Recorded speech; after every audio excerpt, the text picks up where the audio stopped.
The fight over a second coronavirus stimulus package continues. Tonight, we catch up with Montana's U.S. senators for their take on the issue. Plus, after decades of stalled talks, tonight a major victory for our national parks and federal lands.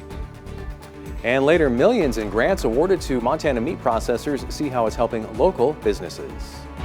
From Montana's news leader, this is the MTN 530 News.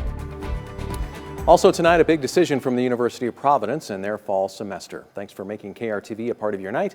I'm Tim McGonigal. And I'm Hallie Schwinnard. First tonight, as Congress and the White House can't agree on what should be another coronavirus relief package, and portions of the earlier relief bill now expired, MTN's Mike Dennison spoke with our two U.S. senators about what's next. Sticking points include unemployment insurance payments and, for some, whether another big relief package is needed. First, the points of agreement. Senator Steve Daines, a Republican, and Senator Jon Tester, a Democrat, say any package needs to fund health care needs and help businesses still on the ropes and the unemployed. There's going to be resources for small businesses to protect those businesses that are still struggling to keep people on payrolls.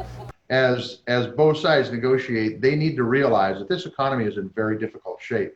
And the only reason it's reacted as positive as it is so far is because of those unemployment benefits and because of the PPP money that we put out early. So I think it's really important we take care of the businesses and take care of the folks out there that are unemployed. Extra weekly unemployment benefits of $600 expired last week, and Republicans want a lower amount. Senate Republicans did offer to extend the $600 payment on a weekly basis as talks continued. Democrats rejected that offer, saying they want a long-term agreement. A 1 week extension and another extension and another extension might sound good, but what we need is some predictability for our businesses and for our workers. That's the only way you keep things going in an orderly fashion. Tester says he could live with a lower amount, but that it should be extended at least until the end of the year. Daines said he and other Republicans worry that more extensive payments will discourage workers from returning to the job. There's incentives now where you can make more money being unemployed than employed. And so we want to make sure we take care of those who have lost their jobs, but remove any incentives that might make it easier to stay off the payroll than be on the payroll. Daines and some Republicans also want to shield businesses from lawsuits related to the pandemic. There's a trial lawyer pandemic brewing right now in our country. And so this is, it's affecting businesses, it's affecting schools, universities, and healthcare facilities. Tester called that a non-starter and says it's not been mentioned much at all lately. Tester also told MTN News that he'd be surprised if the impasse is resolved quickly, because he says Republicans are not united on what to do. There's a lot of folks that don't want to put any money into the economy. There's a fair chance we may leave here at the end of this week and not have a package. But I will also tell you that I think that there's going to be some pretty draconian things happen to the economy if we don't do something. Reporting from Helena, Mike Dennison, MTN News. This latest package could be another $1 trillion in size. After decades of political wrangling, federal leaders are finally able to wrap up permanent financing of the Land and Water Conservation Fund, with President Trump signing legislation this morning. Dennis Bragg continues to track the story and has the latest. It was 35 years ago this month, President Reagan asked a special commission to find a permanent way to fund land and conservation programs. But the Land and Water Conservation Fund, which is paid for through revenues from oil and gas leasing, has continued to be a political football. Now in a few short months, Congress was able to pull together bipartisan support for the Great American Outdoors Act. It not only permanently allocates money for the Land and Water Conservation Fund, but sets aside billions of dollars to catch up on maintenance and infrastructure projects on national parks and other federal lands. The legislation I'm signing today builds on my administration's unwavering commitment to conserving and the grandeur and the splendor of God's creation. This is truly God's creation. Politics aside, passage of the act is big news for Big Sky country. In addition to pumping money into Montana's national parks, Forest Service, and BLM lands, the legislation provides future certainty for our state's legacy of public lands, paying for fishing access and trails, conservation, and recreation projects. This is a big win for conservation. It's a big win for jobs. It's a big win for our Montana way of life. It's a big win for bipartisanship. And perhaps it's only fitting it took public lands to to bring a divided government together. We'll protect the Forest Service, our Fish and Wildlife Service, our wildlife refuges, our BLM grounds. This will work on our national parks. This will stop Congress from stealing the money that they have for decades and put it back into the national parks for generations to come. Senator Daines tells me the money will be available immediately. It won't have to go through a politically charged appropriations process. Dennis Bragg, MTN News. Senator John Tester, who had introduced a bill full of funding for LWCF 11 years ago, calls the bill a big deal for the state's treasure, our public lands. Now, the National Park Service tracks the maintenance backlogs for all its parks. In Montana, there's nearly $326 million worth of work that needs to be done across 7 of the 8 park system properties.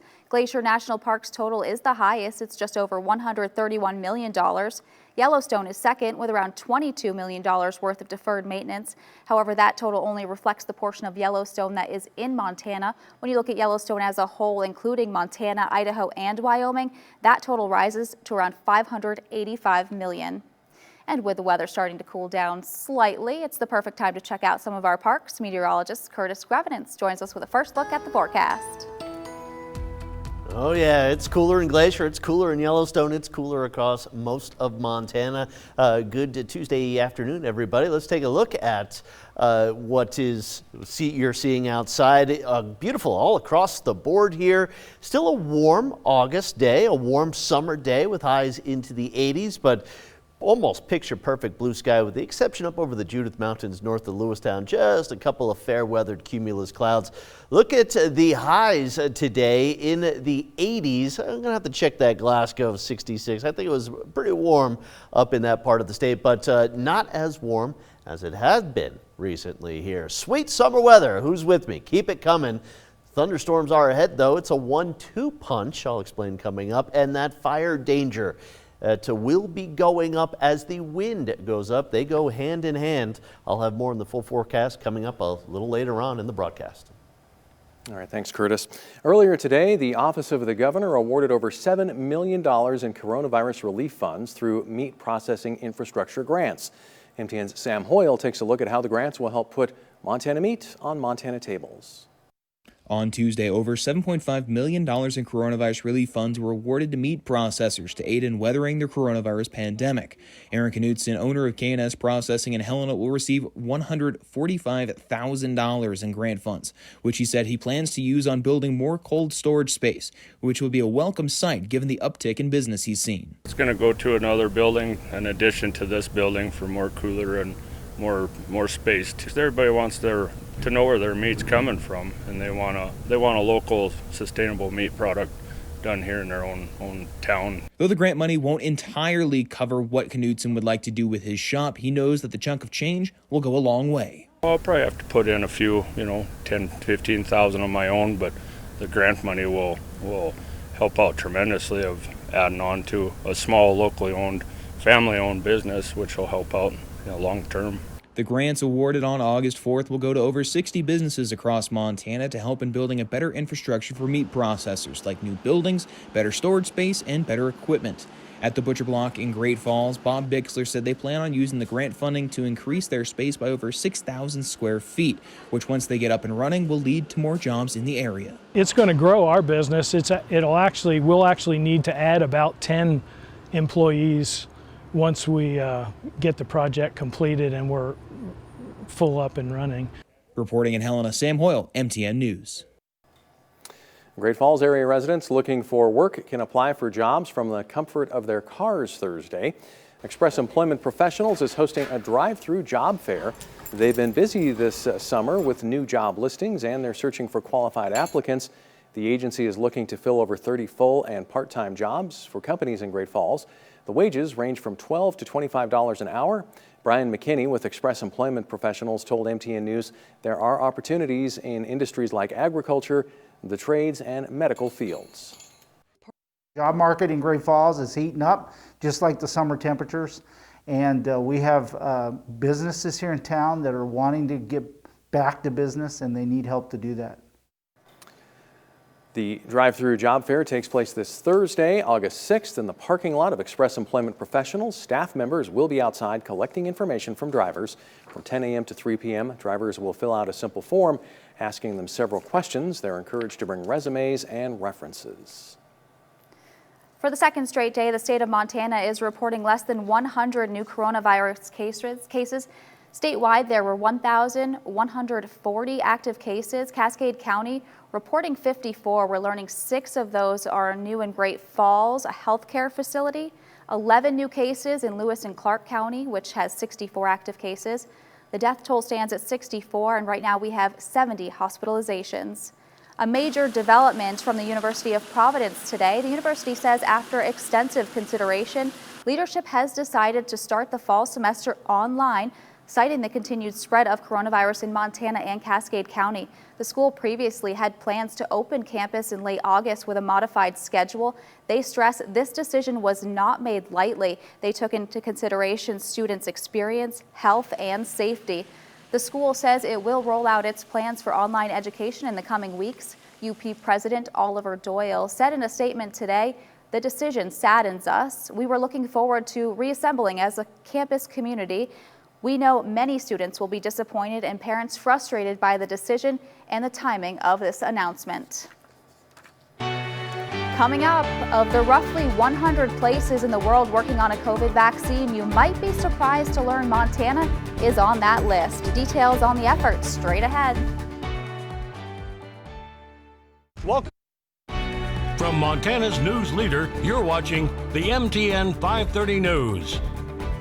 A Bozeman medical facility is one of 120 places in the world working on a COVID vaccine. MTN's Annie Johnson reports on how Bozeman Health is partnering with MSU and a drug company on vaccine research.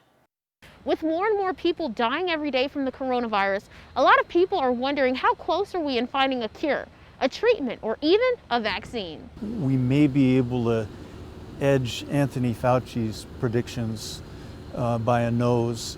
He thinks it'll be, midwinter, and I'm hoping that we can have one that we can begin to deploy by the end of the year, but that's really splitting hairs. It's not going to be really fast. Doctors and researchers at Bozeman Health are one of select hospitals around the world currently working on a vaccine for the virus. There are some 120 sites in the world that are doing this particular project, and quite a bit fewer than that in the United States, and we're lucky to be one of them. That's for a possible vaccine for the coronavirus, which is different than treatment or a cure. Vaccine essentially is an attempt to prevent disease. Treatment is what tools you use to try to help people get over it when they're already sick with something. And a cure, you don't need a cure if you prevent it in the first place. So a cure is when we determine that you've successfully rid your body of the offending organism and its effects. And what happens after a vaccine is discovered? Well, Dr. King believes that depends on the public. If people don't take the vaccine, then we'll continue to have social isolation, we'll continue to have to wear masks, and we'll continue to see people get sick and die from this. In the meantime, officials are urging everyone to continue doing what they can and practice safety precautions. Reporting at Bozeman Health, Annie Johnson, MTN News. The Montana Children's Trust Funds are urging parents and caregivers to never leave children unattended in or around vehicles, not even for a minute. In the United States this year, there have already been 14 child deaths attributed to heat stroke in hot cars. It takes only a body temperature of 104 degrees Fahrenheit for heat stroke to occur, and children's bodies warm 3 times faster than adults. Cracking windows, even to 8 inches, has minimal effect on lowering the temperature inside a car. And if the windows are all the way down, there remain other risks. If you leave your child in a car with the windows rolled down, there is a chance that a stranger or someone you don't know can come and take your car with your child inside. If you do see a child left alone in a car, you should call 911 so that trained personnel can assess the situation and determine what needs to be done. And even cooler days like this, it can get really hot in a car really quickly. Well, we had problems on the East Coast with trees falling on dozens of cars. The tropical storm moving up through that part of the country. I'll have more in the full forecast next. Thanks. All right, welcome back, everybody. I don't know about you, but I don't think it gets much better than this here, what we saw today with light winds, sunny skies, somewhat cooler temperatures, but still pretty warm out there. You can see the current numbers, 83 in Great Falls, 85 in Cup Bank, 86 up in Havre, 80 degrees in Lewistown. So in the 80s here all across the state. A couple of the higher elevations had highs stay in the 70s. Some storms. I had 1 or 2 thunderstorms exit eastern Montana earlier. There's some severe storms just north of Williston, North Dakota there, but we've got some severe weather into the Colorado Front Range, some red flag warnings through parts of Utah into Nevada, also into Oregon and Northern California, and then a big mess on the East Coast. Dozens and dozens, probably hundreds of trees down here throughout a lot of the Northeast. You get a lot of wind, several inches of rain. It saturates the ground, and then the wind kind of just knocks those trees right over. Multiple reports of trees actually down on driving cars, on homes, on people walking, on even people walking their dogs outside. Couple of times that happened earlier into the New England area here, but the last little bit of Tropical Storm Isaias moving on out. Flooding as it moves out. The flooding actually kind of goes up as all that water drains out. Our next chance of water actually comes from this little swirl right here moving towards the coast of California. That will come up approaching Montana the next couple of days with a few isolated thunderstorms tomorrow and more scattered, more numerous thunderstorms coming through on Thursday. So clear skies here tonight. Another beautiful night. Cool temperatures out there. Once again, good sleeping weather. Here's the forecast for tomorrow. Starting out completely sunny. The high line should be very nice tomorrow with sunny skies and light wind, but a few thunderstorms may pop around Missoula and Drummond, Butte, America, up through the capital area here by 4, 5, even 6 o'clock. And then we'll have to watch where 1 or 2 of these thunderstorms may go, possibly coming off of the Rocky Mountain front, possibly moving up into Mark County, Judith Basin County, and Cascade County. The southern part could see a couple of storms isolated for tomorrow. But heading into Thursday, more numerous thunderstorms will develop. Just lost the computer model right there, but more numerous storms will pop in the afternoon. Better chance for storms pretty much all across north central Montana on Thursday afternoon and evening. For tonight, 40s and 50s. Gates Park in the Bob Marshall Wilderness, all the way down to 31 degrees this morning. Chilly for some of those campers up there. For tomorrow, a little warmer of a day, highs into the 80s to near 90 degrees. And again, a couple of isolated thunderstorms in the southwestern part of the state. Cold front approaches here on Thursday. Scattered thunderstorms spreading out. Highs may get into the lower 90s for a few areas, maybe even as hot as 97 up in Havre here. But with the scattered thunderstorms coming through in the afternoon and the evening, should drop those temperatures into the 70s. Friday, these little symbols here indicate wind. Friday will be a windy day, a cooler day, but with that wind and low humidity, that fire danger will go up. And then highs into Saturday, pretty steady as she goes. Most of the state in the mid 80s. So there you can see right near 90 the next couple of days. Our next chance for an isolated storm again, maybe late tomorrow evening. Better chance for thunderstorms on Thursday, and then pretty nice all the way through the weekend into next week. From Montana's news leader, you're watching the MTN 530 News. Well, a lot of question marks still surround the 2020 football season, but a top recruit from the Highline has one less thing on his plate after committing to the Montana Grizzlies. Tom Wiley has more with the number 2 ranked prospect in the state. It's been quite the off-season for prospective college athletes as they navigate the recruiting world during a pandemic. Yeah, it was pretty hectic. I mean, it kind of sucks because you couldn't go on any trips or do any of that because the dead period was extended. But it was a lot of virtual stuff, a lot of FaceTiming.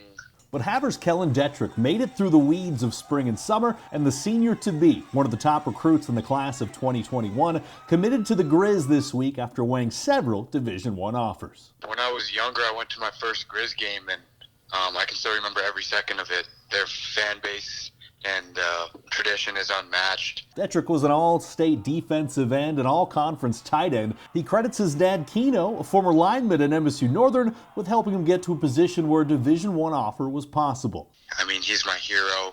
He's my mentor. and he means everything to me, and I can't thank him enough for everything he's done for me over my life. He sacrificed everything. But in truth, the entire town of Havre is behind Kellen.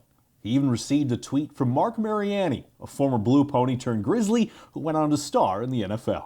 I was like, wow, kind of starstruck coming from a guy like that. But if I can have half the success he had at U of M, I'll be extremely blessed.